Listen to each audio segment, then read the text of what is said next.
대제사장 기도이기도 합니다. 제목을 붙여본다면 주님의 대제사장 기도다, 그렇게 말씀드릴 수 있겠습니다. 여러분, 전라남도 신안군에 가시면 정도라는 섬이 하나 있습니다. 신안군에 정도면이 있는데 그것을 우리는 이제 슬로우시티다, 그런 이야기를 합니다. 그래서 여행 매니아들이 이 정도를 여행하기를 참 좋아합니다. 그곳에 가면 정말로 한 발자국 한 발자국 걸어서 여행을 할 정도의 그런 풍경이 펼쳐져 있습니다. 가면 끝없이 펼쳐져 있는 염전을 만날 수 있고요. 그 다음에 우리나라에서는 좀처럼 보기 드물 만한 그런 해수욕장이, 이렇게 모래로 된 해수욕장이 좀 이국적으로 이렇게 펼쳐져 있습니다.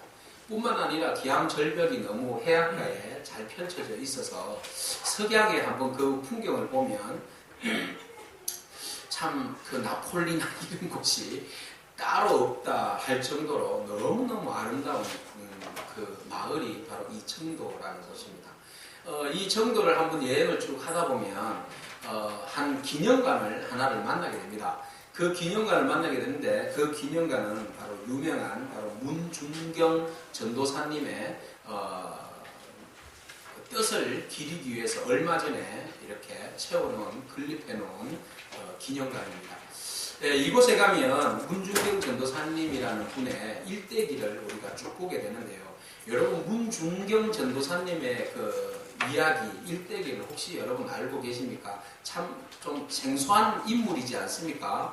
얼마 전까지만 해도 이분에 대해서 사람들이 아는 사람이 거의 많이 없었습니다. 몇몇 기독교 역사학자들만이 좀 잘 알고 있는 분이었는데, 이분의 사역과 이분의 일들을 가만히 살펴보니까 우리가 기독교 선배들 중에 굉장히 유명하신 분들이 있지 않습니까? 주기철 목사님이나 손야호 목사님, 그리고 우리는 금방 잘 알지 않습니까? 그분들의 일대기와 그분들의 신앙의 발자취가 얼마나 크고 큰 영향력을 끼쳤는지 우리는 잘 압니다. 그런데 이 문중경 전도사님의 그 발자취가 이분들의 발자취 못지 않다는 겁니다. 굉장한 여성으로서 엄청난 선교와 순교적인 삶을 아름다운 삶을 살았던 분입니다. 이분의 일대기를 잠깐만 살펴보면 그렇습니다. 이분은 17세 때 어린 나이에 결혼을 하게 됩니다. 17세 때 결혼을 하게 되는데, 근데 남편이 술주중뱅이의 남봉꾼입니다. 그래서 소박을 내려서 이분을 돌려보내게 됩니다. 그래서 남편은 집에도 제대로 들어오지 않고 홀로 살다가 겨우 이제 목포에서 싹바느질을 하면서 살아갑니다. 한 칸 눌러주세요. 자, 싹바느질을 하면서 이렇게 이제 살아가는데, 혼자 싹바느질을 하면서 살아가는 그 사람에게 이제 사람들이 워낙 바느질 솜씨가 좋으니까 많은 사람들이 동네에서 내 것도 좀 싹 좀 해달라고, 바느질 좀 해달라고 이제 그렇게 부탁을 하고, 그러다가 한 전도인으로부터 전도를 받게 됩니다. 그래서 혼자 살기도 너무 힘들고 외롭고 의지할 데도 없고, 그래서 전도받아서 교회를 나갔는데 너무 은혜가 되더라는 거죠. 그래서 이분이 자기 안에 내재하고 있었던 그 찬양의 은사가 있었어요. 그래서 가서 찬양을 배우고 부르는데, 찬송을 부르는데 그렇게 은혜가 되고, 또 이분이 또 찬송을 하니까 너무 좋고, 또 이분이 찬송을 하면 다른 사람들이 그렇게 은혜를 받더라 합니다. 그래서 찬양하는 것이 좋고 말씀이 좋아서 날마다 교회에 나가게 되었고, 이제 세례를 받게 되었고, 그러다 보니까 마음에 속에서 불타오르는 어떤 성령의 어떤 은혜가 있어서 전도를 하기 시작했습니다. 그러면서 이분이 신학교를 다니게 되었고, 주말만 되면 이 정도 지방에 내려와서 복음을 전하기 시작하는데, 고무신 한 켤레와 이렇게 이제 옛날에 이제 전도 부인들이 입었던 저런 옷차림을 하고 성경을 끼고, 이 섬 저 섬 마을을, 신안군의 섬들이 얼마나 많습니까? 그 섬들을 배를 타고 이곳저곳 다니면서 복음을 전하기 시작했습니다. 많은 사람들이 그의 찬양 소리에 은혜를 받아서 얼마나 많은 사람들이 몰려들어서 은혜를 받는지 모릅니다. 하나님의 말씀을 듣고 또 가는 곳곳마다 교회가 세워지기 시작합니다. 그래서 자그마치 여러분 놀라지 마십시오. 이분이 그 당시에 복음을 전하고 전도할 때에 섬 곳곳에 세워진 교회가 100여 곳이다. 그러니까 신안 쪽에 있는 거의 섬들은 다 이분이 다니면서 전도를 해서 복음을 전함으로 교회를 세웠다 볼 수 있습니다. 제가 여기 오기 전에 한 3년 전에 그곳에 가서 이분이 제일 첫 번째 세운 교회가 이제 좀 흐름해졌습니다. 역사적인 자료로 굉장히 중요한 곳인데 저희들이 가서 이제 페인트 칠을 한번 해드린 적이 있습니다. 자, 이분이 그렇게 해서 복음을 전하는데 이때가 6.25 때입니다. 여러분 6.25 때 북한군들이 여기까지 쳐들어왔습니다. 그리고 예수님을 전하는 사람들을 사정없이 잡아다가 죽이는 것이었습니다. 근데 특별히 이 문중경 전도사님은 특별히 그들에게 아주 사상적으로 문제가 심각한 여인으로 지키게 되었습니다. 왜냐하면 이분의 거룩한 영향력이 엄청났기 때문에 그렇죠. 그래서 문중경 전도사님을 찾아다가 고문을 하기 시작하는데 이분에게 내려진 별명이 있습니다. 그것은 씨암탉입니다. 왜냐하면 이분은 늘 언제나 복음을 전하고 사람들을 전도를 하고 예수님을 믿게 만드는 능력이 있으니까 그래서 이분에게 씨암탉 같은 여인 이렇게 하면서 아주 고문을 하면서 어려움을 당하게 했습니다. 결국은 이 문중경 전도사님이 이 씨암탉 같은 여인은 총으로 싸워도 아깝다고 그래서 죽창으로 여인을 이 문중경 전도사님을 굉장히 북한 군들이 이렇게 어렵게 만들었습니다.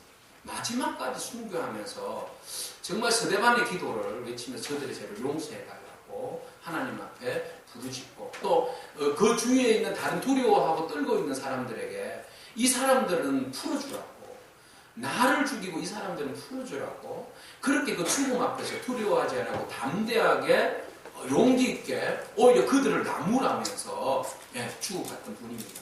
잘 죽지 않으니까 죽창 가지고 해도 잘 죽지 않으니까 북한군들이 총으로 마지막 이 문중경 전도사님을 사살을 하게 됩니다.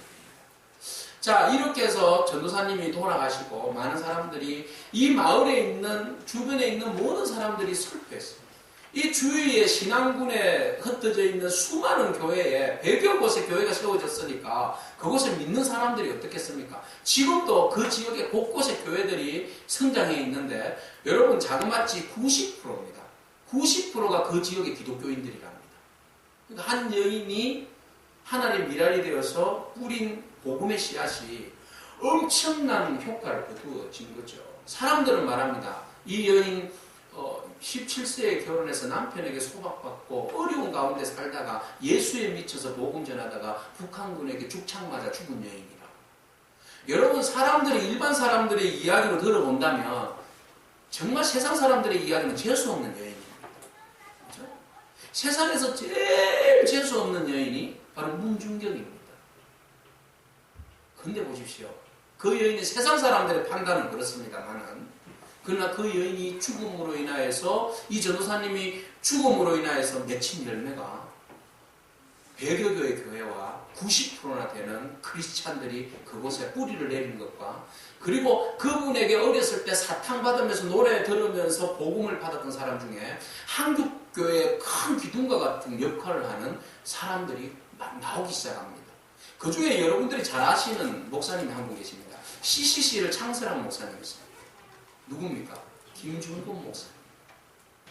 김중곤 목사님이 저분이 복음을 전해서 복음을 받아들여서 예수를 믿게 되었어요. 다른 사람들도 쭉 많습니다만 대표적인 사람 김중곤 목사님 또 한 분 있습니다. 요즘 상담심리에 굉장히 치료가로 유명한 분입니다. 정태기 목사님이라고 들어보셨습니까? 이분도 역시 바로 문중경 전도사님의 전도를 받아서 어렸을 때부터 예수님을 알게 되었고 믿게 되어서 지금은 한국교회의 상담 치료에 아주 거룩한 영향력을 미치는 사람이 되었던 것입니다. 누군가는 말합니다. 예수님 믿음으로 인해서 예수 믿음으로 인해서 고난당하고 어려움을 당했다. 그것이 인생의 가장 불쌍한 그냥 한 삶을 산 것으로 끝나버렸고 사람들은 그렇게 이야기를 합니다. 그러나 이 여인의 이 전도사님의 그 고난 당하고 그 존귀한 죽음은 정말 존귀한 죽음이 되어서 하나님 앞에 영광 올려드리는 복된 삶이라는 것이지요. 이 전도사님을 통하여서 우리에게 주는 메시지가 있습니다. 바로 고난과 죽음을 넘어선 거룩한 하나님의 사역. 고난과 죽음을 넘어선 하나님의 영광. 이것이 바로 이 문중경 전도사님의 삶을 대변해 줄 수 있는 그런 말이 아닌가 생각되집니다. 우리는 예수님 믿는 이유들 때문에 많은 고난을 당하기도 하고 많은 역경을 당하기도 합니다. 그 역경으로 끝나버린다면 그 인생만큼 불쌍한 인생이 어디 있겠습니까? 그러나 우리의 고난은 뒤에 아름다운 영광이 수식으로 따라오고 있습니다. 오늘 우리의 고난, 그 이후에 하나님께서 허락하여 주실 그 영광을 바라보면서 오늘 우리에게 예수님으로 인하여서 받는 고난과 역경들 믿음으로 이겨내는 그런 저와 여러분에게 축복합니다. 자, 오늘 예수님께서 그런 말씀을 하십니다. 예수님께서 우리가 17장 1절부터 다 읽지는 않았는데요. 1절에 보면 예수님께서 하늘을 우러보시면서 때가 왔다라고 말합니다. 아버지 때가 왔습니다. 그리고 나서 예수님께서 뭐라고 기도하시는가 하면 아들을 영화롭게 해 주십시오라는 기도를 하고 있습니다. 여러분 1절 말씀을 한번 보십시오. 다 같이 한번 읽어보도록 하겠습니다. 다 같이 읽겠습니다. 예수께서 이 말씀을 하시고 눈을 들어 하늘을 부르러 이르시되 아버지여 때가 이르러 사오니 아들을 영화롭게 하사 아들로 아버지를 영화롭게 하게 하옵소서. 자, 지금 예수님께서 처해 있는 상황은 이제 십자가를 앞둔 가장 절박한 상황입니다. 그런데 주님께서 때가 왔다고 말씀하십니다. 그 때가 무엇입니까? 늘 언제나 요한복음 첫 시작할 때부터 때라는 것을 우리에게 말씀하고 계시는데 그 때라는 것, 바로 우리가 볼 때 십자가를 지는 때입니다. 그런데 십자가를 지는 때가 왔는데 그 때를 말씀하시면서 주님이 뭐라고 말씀하시는가 하면 영광스럽게 영화롭게 하나님 때가 왔는데 이 때를 통하여서 영화롭게 해달라는 기도를 하고 있습니다. 여러분 십자가를 지는 일이 영화롭습니까? 영화롭지만은 않습니다. 영화로운 것은 우리가 생각할 때 출세하는 겁니다. 다른 사람들로부터 칭찬받고 우르르 보이는 것이고 모든 사람들로 하여금 칭찬, 총애를 받는 것이 영광받는 거 아닙니까? 그런데 지금 주님은 십자가를 곧 앞두고 있는 그런 상황입니다. 그것을 주님은 영광이라고 말씀하고 있습니다. 과연 그것이 영광인가? 오늘 본문 말씀을 통하여서 주님께서 때가 이르렀고 십자가를 지고 죽으실 그것을 알고 계셨던 주님이 그것을 오히려 하나님 앞에 영광을 돌리는 그 시간으로 생각했고 하나님 나를 이 시간을 통하여서 아버지를 영화롭게 해달라고 하나님께 간절히 기도하고 있다는 겁니다.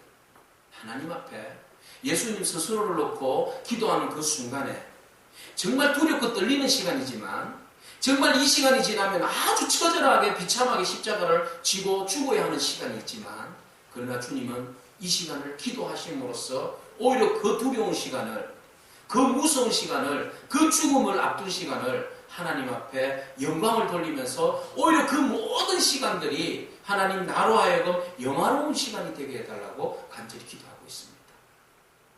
너무나 성숙하고 위대한 기도가 아닌가 그렇게 보아집니다.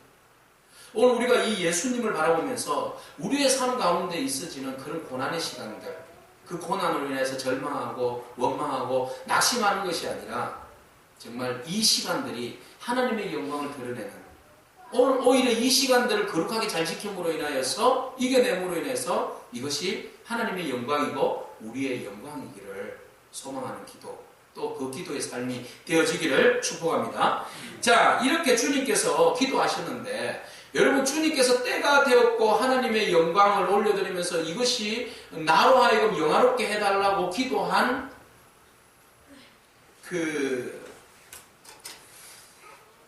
기도한 비결, 기도할 수 있었던 비결이 있습니다. 그 비결이 뭐라고 생각하십니까? 그것은 오늘 본 말씀 1절을 가만히 보면 17장 1절을 가만히 보면 그것의 비결을 우리에게 소개하고 있습니다. 그것은 바로 뭔가 하면 눈을 들어서 하늘을 우러러 보았다. 보통 때는 하늘을 우러러 볼 수 있습니다. 보통 때 하늘을 우러보면 아름다운 별들을 볼 수 있고 파란 하늘도 볼 수 있고 또 해도 볼 수 있고 달도 볼 수 있습니다. 지금 예수님께서 처지가 하늘을 우러러 볼 처지입니까? 그런데 주님께서 이 모든 때를 영화로운 때로 받아들이고 그것을 기꺼이 받아들일 수 있었던 비결은 바로 하늘을 우러러 보셨기 때문입니다. 모든 상황 가운데 예수님께서 그 삶을 통하여서 우리는 항상 예수님께서 행하셨던 일들 가운데 하늘을 우러러 보신 기사들을 종종 우리가 읽을 수 있습니다. 언제입니까? 예수님께서 김머거리를 고칠 때 하늘을 우러러 보셨다. 또 오병이어의 기적을 베풀어 주실 때 하늘을 우러러 보시고 축사하셨다. 또 한 가지 있습니다. 나사로를 살리실 때, 기도하실 때 주님은 하늘을 우러러 보시고 기도하셨다. 오늘 이제 마지막 죽음의 잔을 앞두고 있는 그날 밤, 마지막 몇 시간 앞에 주님은 그 상황 가운데 하늘을 우러러 보셨다. 여러분 시편 말씀을 121편 1절에서 2절에 보면 이런 말씀이 있습니다. 내가 산을 향하여 눈을 돌리라. 나의 도움이 어디서 올까? 나의 도움은 천지를 지으신 여호와에게서로다. 우리의 도움, 이 마지막 시간에, 이 어려운 시간에, 이 고난의 시간을 이길 수 있는 나의 도움은 어디로부터 온다는 것입니까? 하나님으로부터 온다는 겁니다. 하늘을 우러러 본다는 것은 하나님을 전적으로 신뢰하고 하나님을 바라보는 믿음입니다. 예수님이 기꺼이 그 십자가를 질 수 있었던 그 큰 힘은 어떠한 상황에서도 내가 눈을 들어서 하나님만 바라보겠다는 그 신념입니다. 그 믿음, 그 신념이 있었기 때문에 주님은 기꺼이 모든 고난을 담례할 수 있었고 그것을 받아들일 수 있었고 그것을 영광스러운 것으로 받아들이고 그 길을 걸어가실 수 있었던 겁니다. 오늘 우리가 믿음으로 승리할 수 있는 비결이 뭡니까? 모든 고난 가운데 이겨낼 수 있는 비결이 뭡니까? 우리가 눈을 들어서 우리의 천지를 지으시고 우리의 도움 되시는 하나님을 바라보는 그 믿음 때문인 줄 믿습니다. 우리의 상황이 어떠하든지 간에 우리가 포기하지 아니하고 하늘을 바라보면, 땅을 바라보지 아니하고 상황을 바라보지 아니하고 하나님을 바라보면, 하늘을 바라보면 하늘 문이 열릴 줄로 믿습니다. 하늘의 은혜가 우리 가운데 십자가를 지고 가는 우리의 걸음 가운데 하나님의 은혜가 임하여 주실 뿐만 아니라 뜻밖의 생각지도 않은 하나님의 은혜의 놀라운 축복이 임할 줄로 믿습니다. 아무리 힘들어도 포기하지 않기를 바랍니다. 포기하지 않기를 축복합니다. 자, 이렇게 주님께서 하늘을 바라보시면서 그 주님 가실 그 길에 대해서 오히려 이 길을 피할 길을 열어달라고 기도하신 것이 아니라 오히려 이 길이 영광의 길이 되게 해달라고 주님께서 간절히 기도하셨습니다. 그리고 난 다음에 주님께서 또 기도를 하십니다.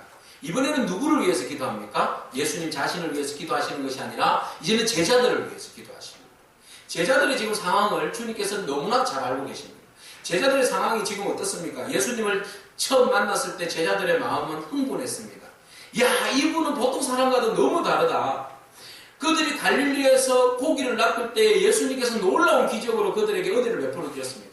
그리고 이분 따라다니면 뭔가 얻을 수 있을 거라고 생각했습니다. 따라다녔더니 정말 놀라운 일들이 벌어지기 시작했습니다. 안전병이가 일어나죠. 눈먼 자들이 막 눈을 뜨지요. 죽은 자가 막 살아나지요. 그리고 막 오병이어의 기적을 일으켜서 사람들에게 풍성한 것을 대접해 주시지요. 또 예루살렘에 입성할 때는 수많은 사람들이 겉옷을 벗어서 막 호산나 외치면서 왕으로 추대하죠. 막 이러니까 그 등달아서 제자들이 따라다니면서 마음이 어떻겠습니까? 흥분했습니다. 야, 놀라운 기적들을 옆에서 막 체험하는 것만 해도 너무너무 기쁘고 놀라운 일인데 이제 사람들이 예수님을 왕으로 모시니까 그들 사이에 묘한 감정이 생기기 시작했습니다. 우리도 한 자리 얻을 수 있겠다. 예수님 덕에 우리도 좀 출세 한번 해보겠다. 갈릴리 깡촌에서 어촌에서 살던 우리가 예루살렘에서 흰 자색 옷 입고 우리 출세 한번 해보겠다. 이런 마음들이 막 부풀어 오른 겁니다. 그래서 예루살렘을 멋지게 입성하지 않았습니까? 멋지게 입성했는데 근데 입성하자마자 분위기가 이상하게 보여가는 거죠. 예수님이 막 성전에 가서 상을 엎으시지를 않나, 사람들과 막 대적하지를 않나, 막 그러니까 이 분위기가 지금 이상하게 가는 거거든요. 그런데다가 막 예수님께서 제자들과 함께 식사를 하실 때 누군가가 나를 판다고 그러시고 내가 죽으리라 막 이런 말씀하시고 그러니까 뭐 제자들이 지금 아주 지금 패닉 상태에 오는 겁니다. 이 지금 뭐 주님이 뭐 아주 심각한 말씀을 하시니까 제자들로서는 두려움을 금할 수 없는 그런 상황이 되었다. 자, 이런 상황을 누구보다도 예수님께서 잘 아시고 이제 몇 시간 있으면 예수님은 처형당하시고 제자들이 막 두려움 가운데 모두가 다 흩어지실 것이라는 것을 예수님은 너무 잘 알고 있습니다. 그리고 모두가 다 공포와 실망감, 배신감 때문에 혼돈되는 그런 상황들, 배신감, 배신하고 떠나버리는 그런 상황들을 누구보다도 예수님은 잘 알고 있습니다. 그래서 주님은 그들의 심리적인 상황을 너무 잘 아셨기 때문에 예수님께서 당신을 위해서 먼저 기도하셨고, 그리고 기도의 방향을 다시 돌립니다. 누구를 향하여서?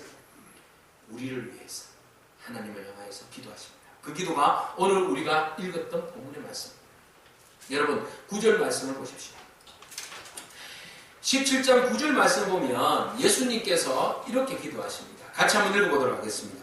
내가 그들을 위하여 비옵나니 내가 비옵는 것은 세상을 위함이 아니요 내게 주신 자들을 위함이니이다.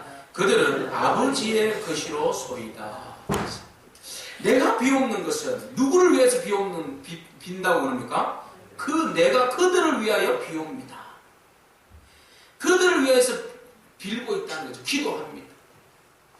주님께서 기도하시고 계시는데 그것은 온전히 주님을 위해서 기도하시는 것이 아니라 누구를 위해서? 우리를 위해서 기도하시는데 그것은 내게 주신 자라고 말합니다. 아버지가 하나님께서 예수 그리스도에게 주신 자들이 바로 우리들이지 않습니까? 제자이면서 우리들. 예수님께서 내게 주신 자들을 위해서 하나님 기도합니다. 내게 주신 자들을 위해서 기도하는데 세상의 위함이 아니라 내게 주신 자들을 위해서 기도합니다. 하나님, 그들은 누구의 것입니까? 아버지의 것입니다. 내게 주신 것은 다 누구의 것입니까? 아버지의 것입니다. 아버지께 속한 자들입니다. 하나님, 저들이 두려워하고 힘들어하고 어려워하는데 하나님, 이 땅에 저들을 그냥 내버려 두지 마십시오. 내가 지금 그들을 떠나는데 하나님, 저들을 보호해주시고 신앙으로 지켜주시고 내가 아버지의 뜻을 그들에게 잘 알려주었듯이 그들이 그 뜻을 헤아리고 그 뜻을 따라서 아버지의 부르신 그 사명을 잘 감당할 수 있도록 인도해달라고 주님께서 하나님 앞에 간절히 간구하고 있습니다. 총체적인 불안으로 인해서 두려워하는 자들에게 하나님께 간구하며 기도하고 계십니다. 그렇다면 오늘 우리가 힘들어하고 두려워하고 연약해서 혼돈 가운데 있는 우리들이 나 홀로 있다라고 생각하시면 안 된다는 거죠. 나를 위해서 누가 중보하고 계십니까? 예수 그리스도께서 나에게 맡겨주신 자들, 아버지 저들을 지켜달라고 주님께서 오늘 우리를 위해서 중보하고 계시는 줄로 믿습니다. 그렇다면 주께서 우리를 위해서 기도하는데 나에게 맡겨주신 자들이라고 이야기하시면서 무엇을 위해서 기도하셨냐는 거죠. 무엇을 위해서 기도하셨냐. 그것은 하나님과 예수 그리스도께서 하나의 것이 저들이 공동체 안에서 하나 되게 해달라는 기도였다는 겁니다. 주님의 기도는 이렇습니다. 바로 내가 하나님 아버지와 하나이듯이 그들도 그들 안에서 온전히 하나 되게 해달라는 겁니다. 11절 말씀 여러분 보십시오. 이런 말씀이 있습니다. 같이 읽겠습니다. 나는 세상에 더 있지 아니하오나 그들은 세상에 있사옵고 나는 아버지께로 가옵나니 거룩하신 아버지여 내게 주신 아버지의 이름으로 그들을 보존하사 우리와 같이 그들도 하나가 되게 하옵소서. 나는 떠납니다. 나는 아버지께로 떠납니다. 우리가 하나이듯이 우리가 하나였던 그 자리로 나는 떠납니다. 그러나 하나님, 저들을 그냥 두고 갈 수는 없습니다. 저들이 그냥 오합지졸이 되어서 막 흩어지고 지금 어려운 가운데 있는데 하나님, 저들을 꼭 붙들어달라고 지켜달라고 간절히 기도하시는 주님의 모습을 우리는 보게 됩니다. 지금 누가 누구를 걱정해야 할 때입니까? 주님 앞길을 걱정해야 될 때 아닙니까? 그럼에도 불구하고 주님은 나에게 맡겨준 자들, 나에게 맡겨주신 생명들, 그 생명들에 대해서 주님은 함부로 그냥 대하지 않았다는 겁니다. 그들의 생명이 너무 귀하기 때문에 하나님 저들을 보호해달라고 기도하실 뿐만 아니라 저들이 공동체 안에서 하나 되게 해달라고 기도합니다. 왜 여러분 주님이 하나님께 공동체가 제자 공동체가 하나 되게 해달라고 기도했겠습니까? 앞으로 일들 한번 생각해 보십시오. 주님이 떠난 그 자리, 십자가에 못 박혀서 돌아가시는 그 자리, 제자들이 어떻겠습니까? 모두가 다 흩어지게 되지 않겠습니까? 그리고 흩어져서 그들이 모였을 때 그들이 뭐라고 이야기하겠습니까? 모두가 다 네 탓이야.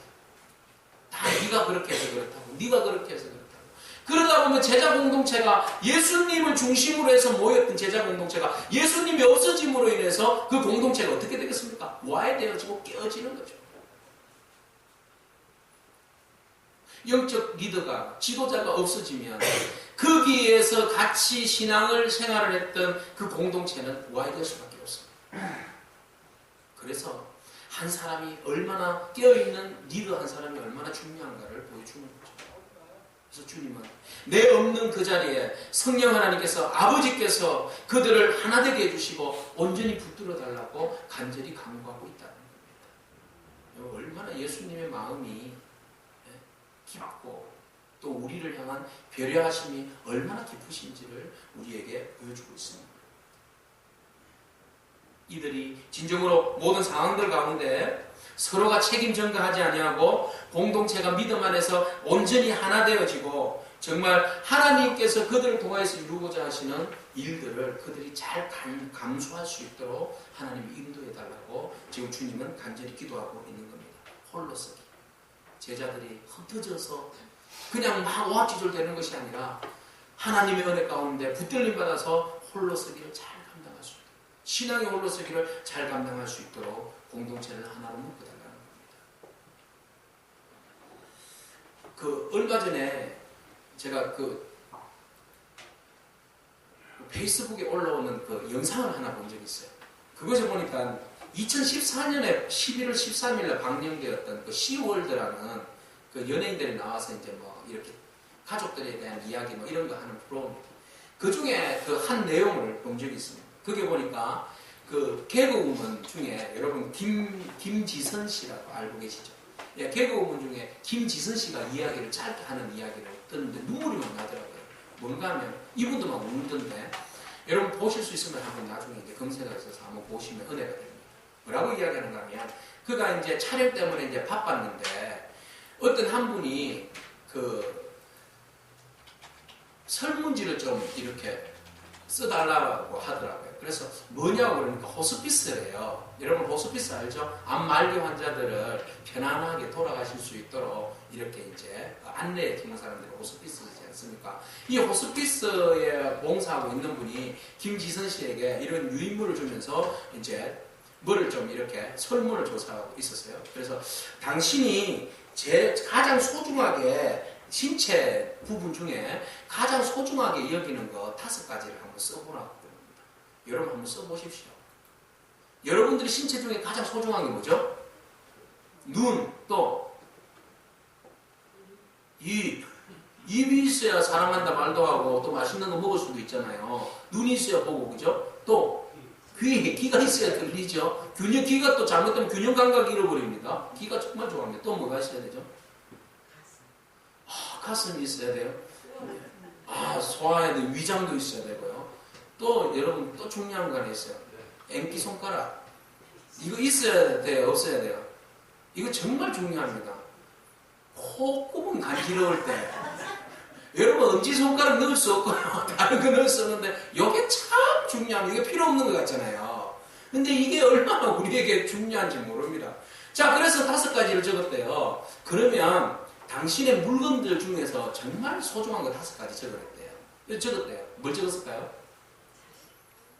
물건이 자식이에요? 자식이 물건이에요? 일단 그건 조금 있다 하고 뭐요? 돈, 집, 일, 그죠? 여러 가지 있겠죠? 자, 차, 이런 것들. 또 뭐가 있을까요? 네. 하여튼 그런 거 5가지 적었어요. 그리고 난 다음에 당신에게 가장 소중한 사람은 5명 적어냈답니다. 5명을 이렇게 적었어요. 누가 있어요? 남편, 자식. 아이고, 남편, 자식, 손주. 그렇게 이제 쭉 적었대요. 5명을. 예? 어머니, 아버지. 그럼 6명 되는데, 누구를 빼겠어요? 아버지 빼. 아버지를 빼야 돼요. 네, 아버지를 뺐어요. 어쨌든. 자, 그래 5개. 근데요, 당신이 지금, 아파서 힘들게 됐는데, 병원에 입원을 하게 됐는데, 당신에게 소중한 것들, 뭘 했어요? 신체 부위 중에 3개를 지어보라고 그랬어요. 이거 없어도, 이거 3개는 포기해야 된대요. 포기해도 되는 거 세 가지. 뭘 포기하겠어요, 장모님? 포기할 게 없어요. 아니, 포기한다면. 하나도 없으면 안 된다고. 다 있어야 생각하는 것은. 그거 포기해보세요. 반드시 꼭 세 가지는 포기해야 돼. 어쨌든 팔 포기했어요. 그죠? 예, 귀도 포기했어요. 뭐, 귀 없어도 뭐 그냥 보면 되니까. 그죠? 눈 포기했어요. 없어도 그냥 입만 있어도 살잖아요. 헬랭켈랭 살았으니까. 저 이렇게 포기했어요. 그 다음에 가진 것 중에 물건 중에 5가지 중에 3개 포기해보세요. 뭐 돈 없어도 되겠네. 포기했어요. 또 집 없어도 되잖아요. 자동차 없어도 되고. 뭐 포기했어요. 가족 중에 3가지 포기해보세요. 3명. 가족 중에 뭐지? 그래서 어쨌든 그냥 포기를 했대요. 예? 엄마, 친정 아버지, 친정 엄마, 이 시대 그릇이 뭐 이렇게 포기했어. 그 포기했는데 그리고 난 다음에 포기하셨죠. 참 힘들죠. 그리고 난 다음에 이제 거기서 3개를 포기했죠. 하나를 더 포기해버려요. 그러니까요. 김지선 씨가요. 다른 거는 이제 눈 없어 이제 입 없어도 돼. 뭐 이렇게 이제 포기를 하고 이제 가진 거 통장 비자금 이제 완전히 없어도 돼. 이렇게 했대요. 다 없앴는데 가족이 딱 가니까 지워질라는 이게 안 지워지더랍니다. 자기를 지워. 그래요. 자식을 지우려니까 지울 수가 없더래요. 그러고 나서 막 눈물이 나더래요. 저 못 지우겠어요. 왜 이런 거 나한테 시켜요? 왜 나한테 시켜요? 막 그랬대. 막 울면서 호스피스 병동에서 마지막 어르신들한테 이 과정을 거친대요. 그러니까 내가 지울 수 없는 사람 있잖아요. 근데 평상시에는 제가 확 지웠으면 좋겠다 이런 사람들 있잖아요. 근데 마지막 갈 때 마지막 지울 수 없는 사람이 되더라는 거죠. 그래서 호스피스 병동에서는 마지막 그 지울 수 없는 사람에게 마지막 사랑한다고 이야기를 하라고 그런데요. 그러면요 평소에 왼수라고 생각했던 사람도 다 부르다가 정말 미안하다. 그래서 마지막 갈 때 원수 하나도 안 만들고 간대요. 정말 저 사랑했다라고. 정말 저 사랑했다. 이제 김지선 씨가 그걸 이야기하면서 막 울더라고요. 제가 그 영상을 보니까 저도 막 눈물이 났어요. 여러분 마지막까지 포기하지 않는 사람 우리가 사랑해야 할 대상입니다. 그래서 우리가 때로는 조금 속도 상하고 그죠? 좀 의도 상하고 그래서 포기하고 싶은 사람이 있습니다. 그렇지만 주님은 나에게 맡겨주신 자들 끝까지 포기하지 않고 하나님께 중보하며 기도하셨다는 거예요. 속 썩여도 내 사람이니까 기도하는 거죠.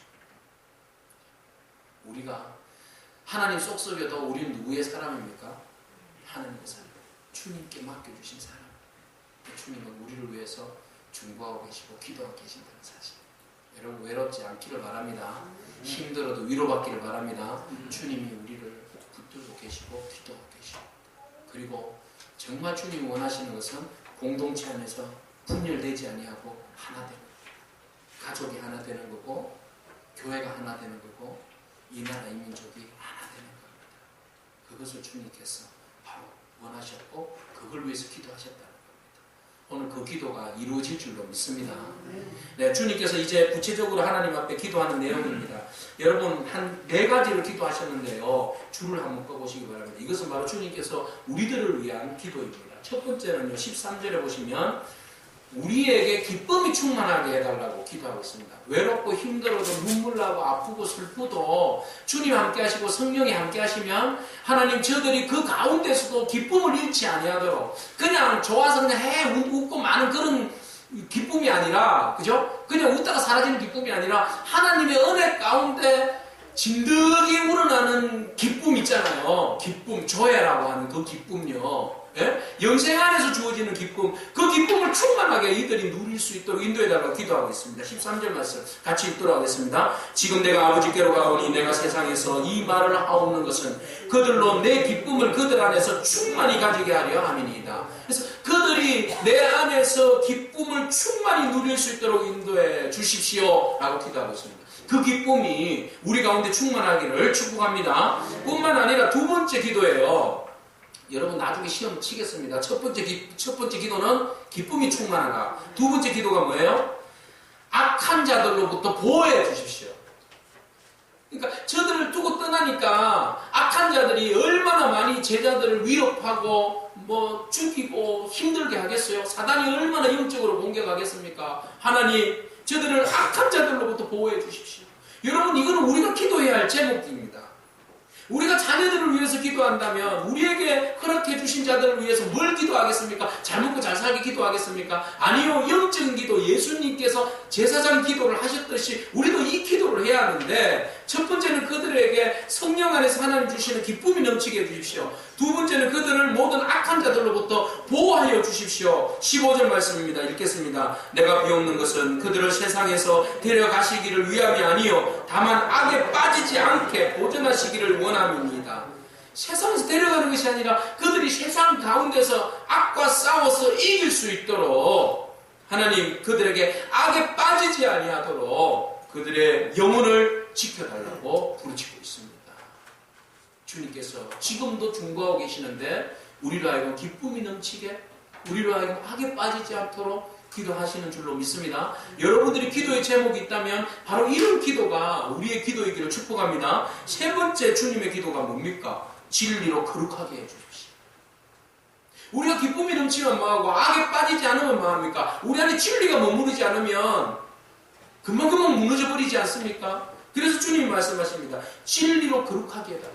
이 땅 가운데 구별된 삶을 살게 해달라고. 그 구별된 삶이 어디로부터 오는 겁니까? 진리입니다. 진리는 무엇입니까? 예수 그리스도입니다. 예수 그리스도는 무엇입니까? 말씀입니다. 하나님 말씀으로 진리로 언제나 거룩하고 또 거룩하게 해달라고. 나에게 맡겨주신 저들이 진리로 거룩하게 해달라고 간절히 기도하고 있습니다. 마지막으로 주님께서 말씀하신 기도는 무엇입니까? 우리 안에서 하나 되어 믿음을 가지고 주님 가신 영광의 길을 걷게 해달라고 기도하고 있습니다. 21절 말씀입니다. 같이 읽도록 하겠습니다. 아버지께서 내 안에 내가 아버지 안에 있는 것 같이 그들도 다 하나가 되어 우리 안에 있게 하사 세상으로 아버지께서 나를 보내신 것을 믿게 하옵소서. 그들로 하여금 뭐 되게 해달라고요? 하나가 되게 해달라고. 하나님이 예수 그리스도가 하나님과 하나였듯이 그들도 하나가 되어서 우리 안에서 하나가 되게 해달라는 겁니다. 그죠? 결국은 하나님 안에서 하나입니다. 하나님 안에서 하나입니다. 하나가 되려면 하나님과 예수 그리스도께서 하나인 것을 봐야 합니다. 느껴야 합니다.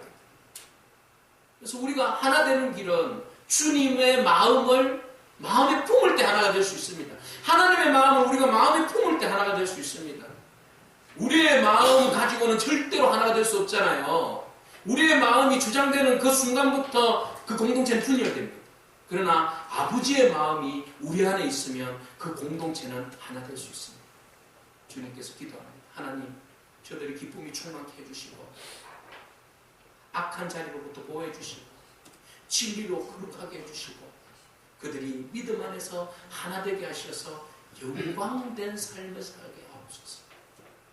이 기도는 초장부에 주님께서 나로 하여금 때가 찼으니 아버지로 영광되게 해달라고, 나로 하여금 영광되게 해달라고 기도하신 그 기도가, 그 영광이 누구에게까지 지금 옮겨지는 겁니까? 우리에게.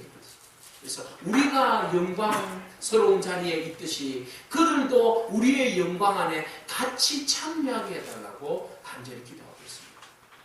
우리 스스로는 영광의 자리에 오를 수 없습니다. 주님께서 기도하신 이 기도대로 우리가 빚어질 때 우리가 온전히 하나 되어지며 믿음 안에서 진리 안에서 거룩하여지며 공동체 안에서 진리로 거룩하여져서 온전히 하나님의 영광 가운데 들어가는 줄로 믿습니다. 세상 사람들은 십자가를 보고 저주하고 오늘도 수많은 사람들이 십자가의 도를 따르는 자들을 너무너무 우습게 생각하고 빙자하고 놀라.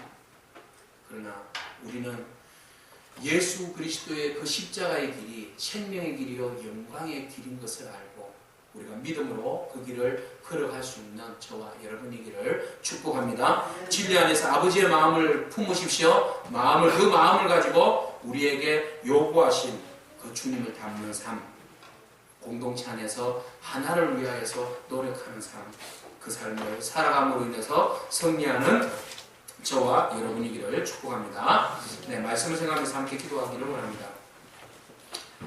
우리가 지금 무엇을 해야 하는 때인 줄을 알아서 십자가의 길을 회피하지 않고 진리 안에서 믿음으로 받아들일 수 있도록 인도해달라고 기도했으면 좋겠습니다.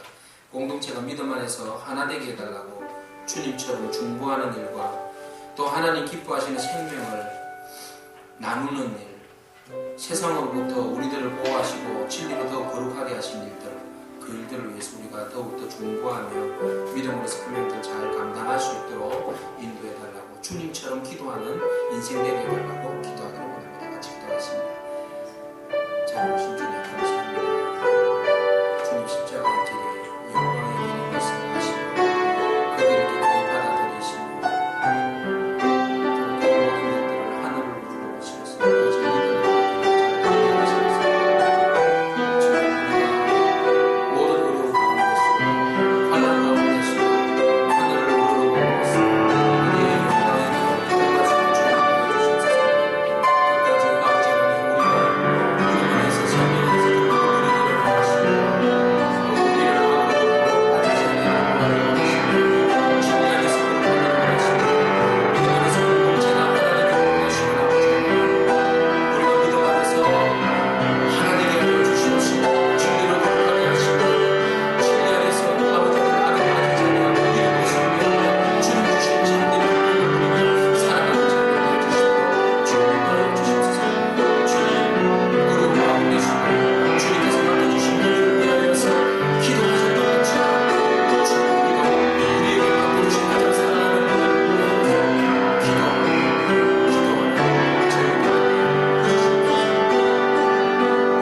십자가 앞에서 영광을 위하여서 기도하신 주님, 그 길이 십자가의 길, 고난의 길인 줄 아시고 아시면서도 기꺼이 그 길을 영광의 길이라고 말씀하셨습니다. 하나님, 우리도 주님 가신 그 길을 믿음으로 잘 걸어갈 수 있도록 우리에게 믿음을 주십시오. 하늘을 우러러 하나님을 절대적으로 의지하며 나아갈 때 하나님께서 맡겨주신 생명들을 위하여서 중보하셨던 것처럼 주님, 우리에게 맡겨주신 생명들을 위하여서